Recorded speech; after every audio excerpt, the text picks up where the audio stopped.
Hello students, I am Himanshu, your tutor. Today we are going to discuss Geography 3rd chapter from class 7, Our Changing Earth. Book together with publication Evolution We and the World Social Science.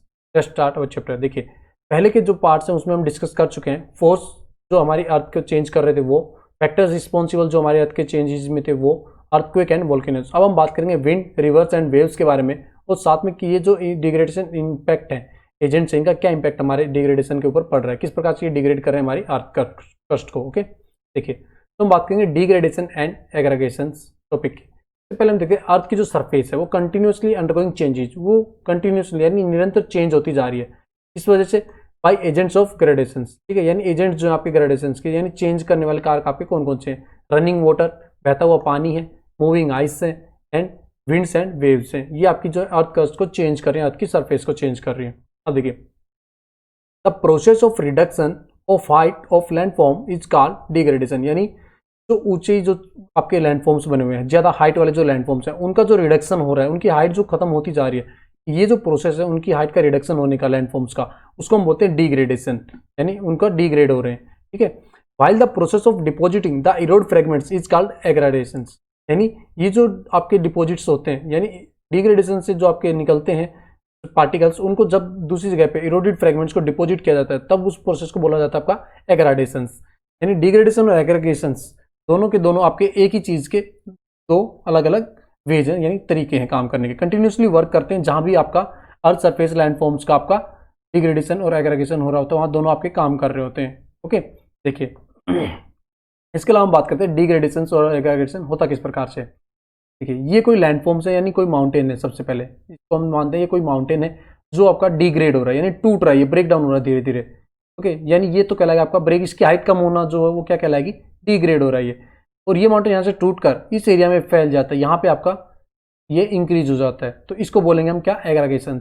Okay, यानी degrade होके आपका यहाँ पे aggregate हो गया. और ये काम आपका वर्क किसने किया होगा, या तो वाटर होगा, आइस होगी, या फिर विंड्स के द्वारा हुआ होगा. ओके, अब हम बात करते हैं वेदरिंग की. वेदरिंग क्या होती है, rocks are broken down into progressively smaller pieces by the effect of weathers, यानी आपकी जो रॉक्स हैं वो स्मॉलर पीसेस में ब्रेक डाउन हो रहे हैं. किसकी वजह से, आपकी इफेक्ट ऑफ वेदर्स, यानी मौसमिक जो दशाएं हैं, मौसम के जो घटनाएं वेदर्स से, उसकी वजह से आपकी रॉक्स ब्रेक डाउन हो जाती हैं, जिसको बोलते हैं वेदरिंग. इरोजन क्या होता है, removal of outer layer of rocks in the natural environment is called erosion, यानी आपकी जो रॉक्स हैं उनकी जो आउटर लेयर है वो इरोड हो जाए कंप्लीटली, यानी वो रिमूव हो जाए, तो उसको हम बोलते हैं इरोजन्स. ओके, अब देखिए वेदरिंग आपका पार्ट ए जो है उसमें वेदरिंग शो की गई है, पार्ट बी जो इस डायग्राम का उसके अंदर आपको इरोजन शो किया गया है. तो ये जो आपका इधर ये पार्ट ए है, इस साइड आपका पार्ट बी है. यानी वेदरिंग के अंदर आपकी क्या है, रॉक ब्रेक डाउन हो जाती है, छोटे छोटे पीसेज में रॉक आपकी टूट जाती है जो वहीं गिरी रहती है. लेकिन जब कभी बरसात होती है या विंड चलती है या फिर आपकी आइस बहती है वहां से, इसके अलावा या फिर वाटर फ्लो करता है, तब ये वहां से आपके माउंटेन से उस पानी के साथ ट्रांसपोर्ट होकर आपके रिवर्स में या नीचे प्लेन्स के अंदर आके आपके डिपोजिट्स हो जाते हैं, यानी इरोड हो जाते हैं. ओके, वेदरिंग होने के बाद आपकी जो रॉक्स होती हैं वो आपकी इस प्रकार से बच जाती हैं, जिसको वाटर की वजह से, ओके, विंड की वजह से अगर आपकी कोई चीज़ इरोड हुई हो तो वो आपकी इस जैसी फॉर्म में हो जाती है. यानी यहाँ जैसे आप देखेंगे इधर आपका बालू का टिब्बा बना हुआ है, ठीक है, सैंड ड्यून्स है, लेकिन इस साइड आपके नहीं है, यानी यहाँ से आपकी इरोड हो चुकी है ये विंड के द्वारा. ओके, नेक्स्ट देखिए वर्क ऑफ रिवर्स, यानी एक रिवर जो होती है, नदी जो होती है वो किस प्रकार से वर्क करती है, क्या क्या चीज़ें आपके साथ वहाँ के लेके जाती है और कहाँ कहाँ वो डिपॉजिट करती है, या किस प्रकार से उसका जो कोर्स होता है, वो जो रास्ता होता है वो अपना बदलती रहती है, क्या क्या उसके अपने रास्ते के अंदर वो नई नई शेप्स जनरेट करती है, वो सब हम इसके बारे में देखेंगे. देखिए मेन एजेंट ऑफ डिग्रेडेशन, यानी डिग्रेडेशन का सबसे मेन एजेंट आपका है रिवर्स, नदियां हैं. Work depend on two factor, ये जो रिवर्स इनका वर्क दो फैक्टर्स पे डिपेंड करता है. फर्स्ट आपका तो वॉल्यूम ऑफ वाटर, यानी उस रिवर के अंदर पानी कितना है, ये बात डिपेंड करती है सबसे ज्यादा. और slope of the river bed, और रिवर बेड का स्लोप कितना है, ज्यादा है तो ज्यादा आपका होगा, और कम स्लोप है तो कम डिग्रेडेशन होगा. ओके, इसके अलावा देखिए ये पार्ट ऑफ अपर कोर्स, यानी अपर कोर्स का मतलब क्या है देख लेते हैं. ये जो आपका रिवर है इसको दो पार्ट्स में बांटा गया, ए एंड बी. तो ए जो है वो आपका अपर कोर्स है, यानी ऊपरी हिस्सा है, जो आपका नदी के प्लेन्स में यानी मैदान के अंदर आने से पहले जब नदी बहती है पहाड़ों के अंदर, उसको बोला जाता है अपर कोर्स. जब नदियां आपकी मैदान में यानी प्लेन्स के अंदर आ जाती हैं पहाड़ों से, तब आपका स्टार्ट होता है लोअर कोर्स यानी बी पार्ट, और जो आपका नदियों की सी ओशियंस में मिलने तक यानी समुद्र में गिरने तक का आपका रहता है. ओके, तो इस कोर्स के अंदर वो क्या क्या लैंडफॉर्म्स बनाती, देखिए सबसे पहले वो बनाती है वी शेप वैलीज, यानी किन्हीं भी पहाड़ों चट्टानों के बीच में, माउंटेन्स के बीच में वो वी शेप की आपकी वैलीज बनाती है, यानी उनको इरोड कर देती है, यानी उनका डिग्रेडेशन कर देती है. देखिए ये कोई माउंटेन था जिससे आपकी रिवर्स फ्लो कर रही थी, उसको पहले वी शेप में से काटा और कुछ समय बीता तो वो थोड़ा सा इस शेप में आ गया और कुछ और ज़्यादा समय बीतने के बाद वो आपका इस शेप में हो जाता है और उस वहाँ पे इस प्रकार की आपकी एक वैली बन जाती है, घाटी। ठीक है, एक होता है जॉर्ज, ये भी आपका अपर कोर्स में होता है।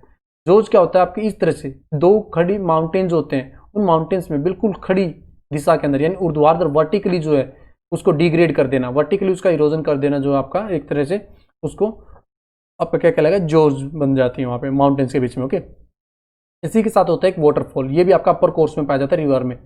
जब कभी आपकी सॉलिड रॉक्स आ जाती है जो डिग्रेड नहीं होती तो वहाँ पे आपके वाटरफॉल बन जाते हैं। क्यों? क्योंकि जो आपकी हार्ड रॉक्स होती हैं वो आपकी डिग्रेड नहीं होती, वो वहीं पे रह जाती है, लेकिन जो उसके नीचे सॉफ्ट रॉक होती हैं वो आपकी डिग्रेड होकर वहाँ से बह जाती हैं, आपके फ्लो कर जाती है उसके साथ, यानी कहीं और जाके डिपॉजिट हो जाती है, जिसकी वजह से आपका वाटरफॉल बन जाता है, यानी पानी आपका ऊंचाई से गिरता है जिसको हम बोलते हैं झरना।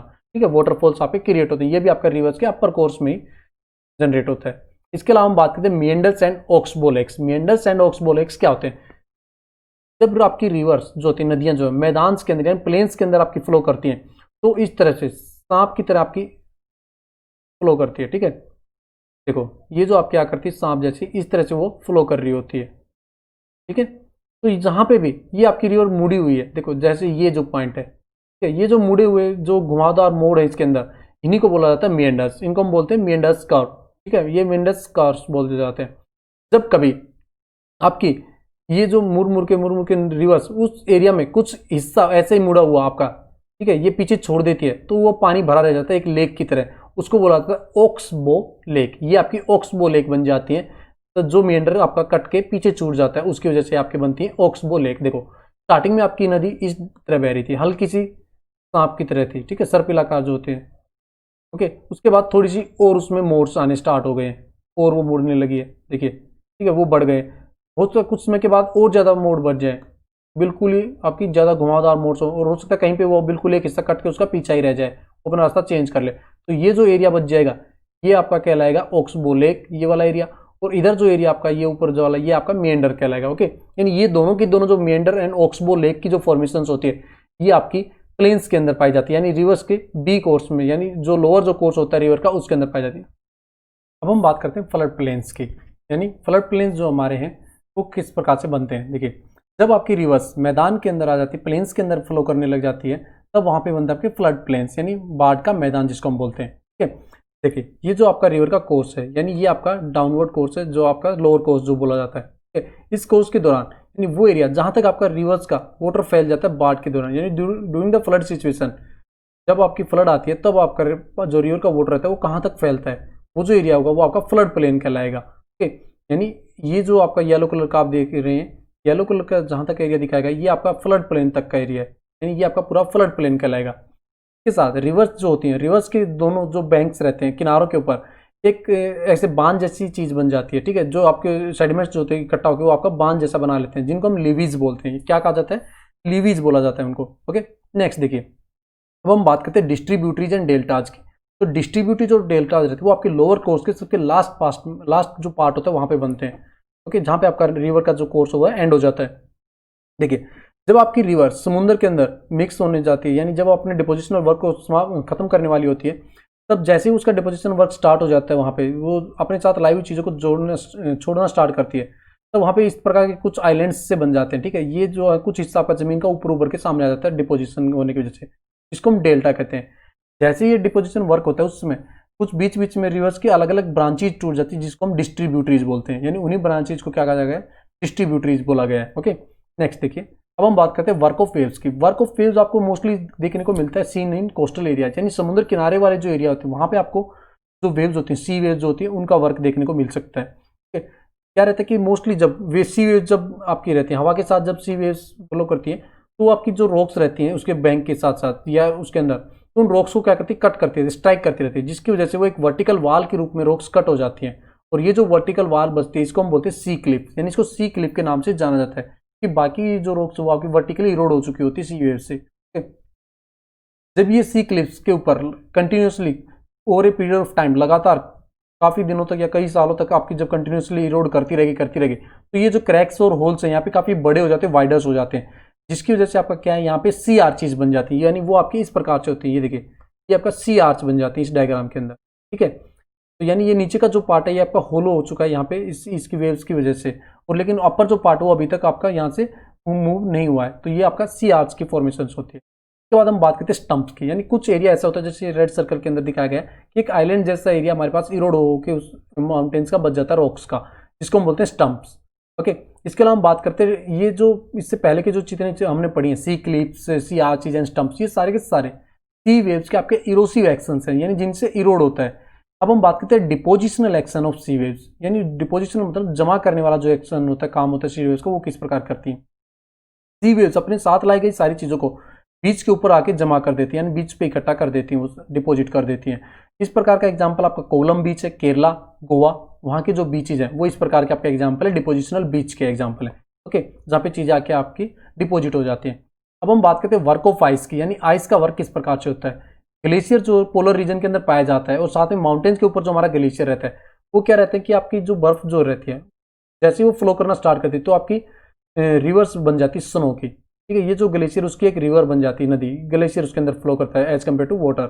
तो वो जो अपने साथ साथ जो माउंटेन्स होते हैं उसके नीचे जो तलहटी होती है उसको कट करना स्टार्ट कर देता है वो बर्फ, और जैसे वो कट करती है तो आपकी यू शेप की एक वैली बन जाती है उसके नीचे, और वी शेप की वैली बनती है आपकी रिवर्स के अंदर। ओके, इसके अलावा जब रिवर्स के जो स्नो है, इन रिवर्स के जो स्नो रहेगा ग्लेशियल का, वो जो ग्लेशियल जो आपका आके जब अपने साथ जो चीजें साथ लाता है उनको जब नीचे आके डिपोजिट कर देगा तो वहां पे आपकी जो स्ट्रक्चर बनेगी उसको हम बोलेंगे ग्लेशियर। इनको ग्लेशियर मोरेन्स कहा जाता है। ओके, ग्लेशियर मोरेन इनको बोला जाता है। ठीक है, अब नेक्स्ट देखते हैं work of wind. Work of wind के अंदर जो आपकी जो लैंडफॉर्म्स बनती हैं वो आपकी मोस्टली हमें डेजर्ट्स के अंदर पाई जाती है। यानी वर्क ऑफ विंड हमको कहाँ देखने को मिलता है, डेजर्ट्स के अंदर दिखते हैं। जब स्ट्रॉन्ग विंड जो होती है वो आपकी इरोड कर देती है रॉक्स को, उसका जो बेस होता है उसको बहुत जल्दी इरोड करती है as compared to top of the rocks. जैसा इस डायग्राम में आप देखेंगे कि डेजर्ट के बीच में ये जो रॉक का बेस था वो बहुत जल्दी इरोड हो गया, लेकिन इसका जो टॉप था वो अभी भी बचा हुआ है। तो ये जो शेप बनती है इसको हम बोलते हैं मशरूम रॉक्स, ये मशरूम रॉक्स कहा जाता है इसको। ओके, ये जो रॉक्स होती है आपकी मोस्टली सहारा जो डेजर्ट्स होता है वहां पे पाई जाती है मशरूम रॉक्स। इसके अलावा एक दूसरी शेप होती है सैंड ड्यून्स, बालू के जो टीबे बनते हैं। लो hills like structure of sand dunes, deposition of sand particles, ये आपके जो सैंड पार्टिकल्स है उनके डिपोजिशन की वजह से बनता है। और लो हिल यानी कम ऊंचाई की पहाड़ी जैसा स्ट्रक्चर रहता है, मोस्टली आपके डेजर्ट्स के अंदर ही पाया जाता है सैंड ड्यून्स भी। इसके अलावा हम बात करते हैं बार्चन्स की। बार्चन्स जो होते हैं क्रेसेंट शेप्स रहती है सैंड ड्यून्स की, यानी सैंड ड्यून की आपकी एक आर्क की तरह शेप रहती है। ये जो आर्क रहती है ये किस प्रकार से बनती है, जब कोई आपकी विंड ब्लो कर रही होती है तो उसके साथ साथ उसके पार्टिकल्स जो है आपके सैंड्स के उड़ने स्टार्ट हो जाते हैं।